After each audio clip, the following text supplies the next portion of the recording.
اعوذ باللہ من الشیطان الرجیم بسم اللہ الرحمن الرحیم السلام علیکم ورحمۃ اللہ وبرکاتہ۔ عورت کی محبت کی کوئی فلسفی نہیں، کبھی ایک گھر کے ملازم کو دل دے بیٹھتی ہے تو اور کبھی بادشاہ کو بھی خاطر میں نہیں لاتی، اور ایک پڑھے لکھے سلجھے ہوئے مرد کو نظر انداز کر کے ایک آوارہ اور چھچورے سے انسان کو منظور نظر بنا لیتی ہے۔ عورت اگر بسنا چاہے تو جھونپڑیوں میں خوش رہتی ہے اور نہ بسنا چاہے تو محلوں کو بھی لات مار دیتی ہے۔ کبھی یہ ساتھی کا مذاق اڑاتی نظر آتی ہے اور کبھی ظرف کی قدردانی کرتی حد کر دیتی ہے۔ مومن کے دل میں 4 عورتیں بستی ہیں، اس کی ماں، اس کی بیوی، اس کی بہن اور اس کی بیٹی۔ پہلی وہ جس کی رضا میں اللہ کی رضا ہے، دوسری وہ جس کے اکرام کی وصیت رسول اللہ صلی اللہ علیہ وسلم نے فرمائی، تیسری وہ جس کے ساتھ صلہ رحمی اور نیکی کے سبب تم برکتوں سے نوازے جاتے ہو، اور چوتھی وہ جس کی اچھی تربیت، دینی اور دینوی تربیت تمہارے لیے جنت کا دروازہ ہے۔ بس ان سب کے ساتھ اچھا معاملہ کرو، اللہ تمہارے ساتھ اچھا معاملہ فرمائے گا۔ اسلام میں عورت کا مقام۔ اسلام نے عورت کو وہ مقام اور مرتبہ دیا ہے کہ اگر ہم روز اول سے آج تک کی پوری تاریخ کو کھنگال کر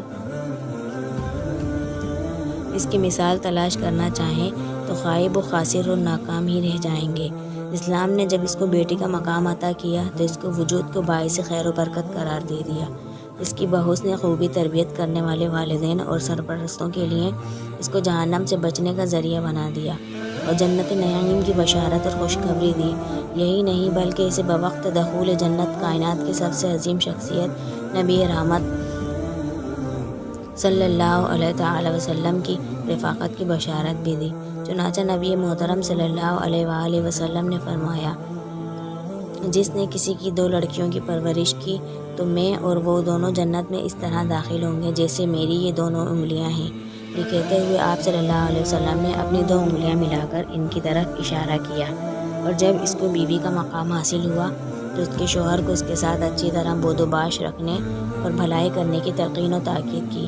اللہ تبارک و تعالی نے قرآن مجید میں فرمایا، وَعَاشِرُهُنَّ بِالْمَعْرُوفِ سورہ نساء، تم اپنی بیویوں کی طرح اچھی طرح بود و باش رکھو۔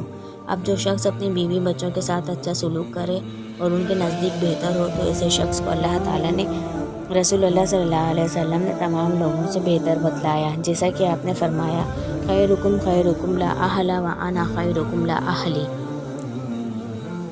تم میں سب سے بہتر شخص وہ ہے جو اپنے اہل خانہ کے لیے تم میں سب سے بہتر ہے، اور میں اپنے اہل خانہ کے لیے تم میں سب سے بہتر ہوں۔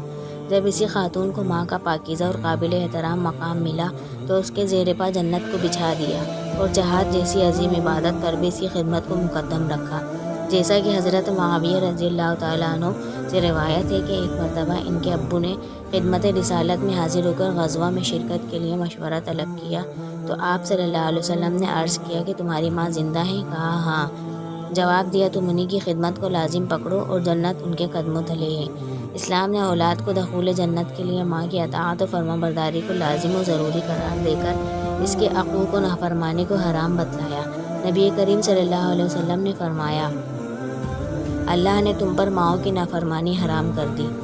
یہ اسلام کی طرف سے خاتون کو دیے گئے بلند و مقام کی چند چیدہ اور تابندہ درخشاں مثالیں ہیں۔ اگر کوئی عقل و خرد اور سمجھ بوجھ رکھنے والا انسان پردہ تعصب کو چاک کر کے ان مثالوں پر غور کرے تو آپ کو اندازہ ہو جائے گا کہ حقیقت میں دین اسلام نے جس علو مرتبت کا مقام خاتون کو دیا ہے کوئی دوسرا دین و مذہب اور کوئی دوسری تہذیب و تمدن اسے دینے سے قاصر ہے۔